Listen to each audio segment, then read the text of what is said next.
ನಾನಿವತ್ತೇನು ಆಡಿದ್ದೀನೋ, ನಾನಿವತ್ತೇನು ಗೆದ್ದಿದ್ದೀನೋ ಅದು ಫಸ್ಟ್ ನಾನು ಈ ಸ್ಟೇಜ್ ನಾ ಫಸ್ಟ್ ಆಡಿದ್ದು ಇವತ್ತಷ್ಟೇ ನಾನು ನೋಡಿದೆ ಒಂದು ಫೋನಲ್ಲಿ. ನಾನು ಇಲ್ಲಿ ಈ ಶಾಲೆಯಲ್ಲಿ ಏನು ಗೆದ್ದಿದ್ದೀನೋ ಸರ್ಟಿಫಿಕೇಟ್ ಅನ್ನೋದು ಈಗಲೂ ಇದೆ. UKG ನಾನು ಆಡಿದ್ದು 100 ಮೀಟರ್ ರನ್ನಿಂಗು. ಆ 100 ಮೀಟರ್ ರನ್ನಿಂಗ್ ಏನು ನಾನಿವತ್ತು ತುಮಕೂರಲ್ಲಿ ಗುಡ್ಡಗಾಡು ಓಟದಲ್ಲಿ ಓಡಕ್ಕೆ ನಂಗೆ ಹೆಲ್ಪ್ ಮಾಡ್ತು.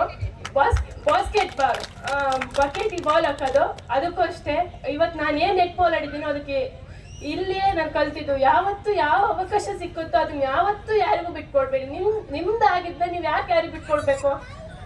ನೀವು ಫಸ್ಟ್ ನೀವು ಮಕ್ಕಳಿಗೆ ಬರೀ ಶಿಕ್ಷಣ ಅಂತಲ್ಲ, ಅದರ್ ಆಕ್ಟಿವಿಟೀಸ್ ಇರ್ಬೋದು, ಕಲ್ಚರಲ್ ಇರ್ಬೋದು, ಸ್ಪೋರ್ಟ್ಸಲ್ಲಿ ಇರ್ಬೋದು, ಫಸ್ಟ್ ಯಾವ್ದ್ರಲ್ಲಿ ಆಸಕ್ತಿ ಇದೆ ಸರ್ಸ್ ಎಲ್ಲ ಹೇಳಿದ್ರು, ಯಾವ್ದ್ರಲ್ಲಿ ಅವಕಾಶ ಇದೆ ನೋಡಿ ಅದನ್ನ ಅವರಿಗೆ ಫಸ್ಟ್ ಅದನ್ನ ಹೇಳ್ಕೊಡಿ.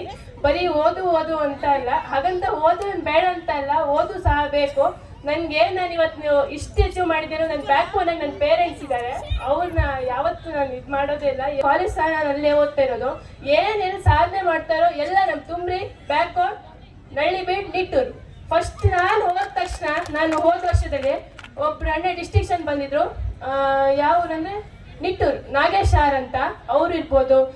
ಗುಡ್ಡಗಾಡು ಓಟದಲ್ಲಿ ಸ್ಟೇಟ್ ಲೆವೆಲ್ಗೆ ಹೋದ ಅಕ್ಷಯ್ PC ಅಂತ, ಅವನು ಕಟ್ಟಿಂಗ ಶಾಲೆಯಲ್ಲಿ ಮತ್ತೆ 10th ಇದೇ ಬ್ಯಾಕ್ವರ್ಡ್ ಶಾಲೆಯಲ್ಲಿ ಓದಿದ್ದು. ಆಮೇಲೆ ಹೋದ್ಸಲ ರಾಜ್ಯ ಮಟ್ಟದಲ್ಲಿ ಕುಸ್ತಿಗೆ ಹೋದ, ಅವನ ಹೆಸರು ರಾಕೇಶ್ ಅಂತ, ತುಮ್ರಿಯಲ್ಲಿ ಹೋದವನು. ಈ ಸಲ ಸಹ ಬಂದಿದ್ದಾರೆ ಸಂದೇಶ ಅಂತ. ಸಂದೇಶ ಸರ್ ಇಲ್ಲಿ ಕಾರಣ ಶಾಲೆಯಲ್ಲಿ ಮೊನ್ನೆ ಸನ್ಮಾನ ಮಾಡಿದ್ರಂತೆ. ಅವ್ರು ಸಹ ನಮ್ದು ಇದೇ ಊರು. ಏನ್ ಡಿಸ್ಟಿಂಕ್ಷನ್ ಸಹ ಏನೇನು ಇಲ್ಲ, ಅಲ್ಲಿ ಅವರು ಲೋಕಲ್ ಏನಿದ್ದಾರೋ ಜಸ್ಟ್ ಎಲ್ಲ